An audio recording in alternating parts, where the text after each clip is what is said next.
Hi friends, అందరికి నమస్కారం. ఈ రోజుల్లో మనం ఎక్కువగా ఓకే అనే పదాన్ని వాడుతుంటారు. దీనికి బొటనవేలు సింబల్గా చూపిస్తుంటారు ఓకే అనే పదాన్ని. అయితే ఈ పదానికి సింబలు, దీని యొక్క అర్థం ఎక్కడి నుండి వచ్చిందో మీరు తెలుసుకునే ముందు మీరు మొదటిసారి ఈ వీడియో చూస్తున్నట్లయితే ఈ ఛానల్ని సబ్స్క్రైబ్ చేసి, లైక్ చేసి మీ ఫ్రెండ్స్ అండ్ ఫ్యామిలీ అందరికీ షేర్ చేయండి. తద్వారా నా వీడియో అందరికీ షేర్ చేయండి. చాలామంది నా వీడియో చూస్తున్నారు కానీ ఎవరు సబ్స్క్రైబ్ చేయట్లేదు, లైక్ చేయట్లేదు. మరలా మీరు లైక్ చేస్తే అంత సపోర్ట్ నాకు ఉంటుంది. ఇంకా లేట్ చేయకుండా మనం టాపిక్లోకి వెళ్ళిపోదాం.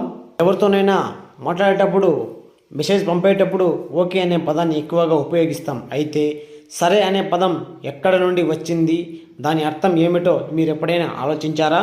స్మిథోనియన్ మ్యాగజైన్లో కథనం ప్రకారం ఓకే అనే పదానికి తప్పు అని అర్థం. కానీ కాలక్రమేణా ప్రజలు ఏసీ ఆల్ కరెక్ట్ అనే పదానికి బదులుగా ఓకే అనే పదాన్ని దుర్వినియోగం చేయడం ప్రారంభించారు.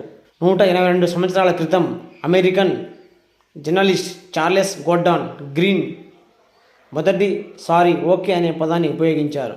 తర్వాత 1839లో అంటే 1839లో చాలామంది రచయితలు వివిధ ఆంగ్ల పదాల సంక్షిప్త రూపాలను ఉపయోగించడం ప్రారంభించారు. ఇప్పుడు మనం వాడుతున్న LOL అంటే లోల్ లాగా అప్పట్లో ఓకే అనే వాడేవారు. ఓకే అంటే గ్రీకులో ఆల్ ఈజ్ వెల్ అనే అర్థం. దీనినే మనం క్లుప్తంగా ఓకే అంటాం. అయితే హఫ్ పోస్ట్ నివేదించినట్లుగా ఓకే అనేది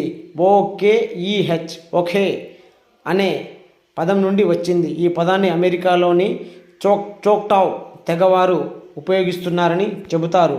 అయితే ఓకే అనే పదం వెనుక ఆసక్తికరమైన చరిత్ర ఉంది. 1840లో అంటే 1840లో యుఎస్ అధ్యక్షుడు మార్టిన్ వాన్ బ్యూరెన్ తన ఎన్నికల ప్రచారంలో ఓకే అనే పదాన్ని ఉపయోగించారు.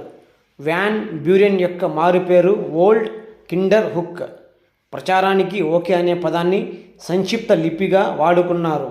ఆ తర్వాత దేశవ్యాప్తంగా ఓకే క్లబ్ కూడా ప్రారంభమైంది.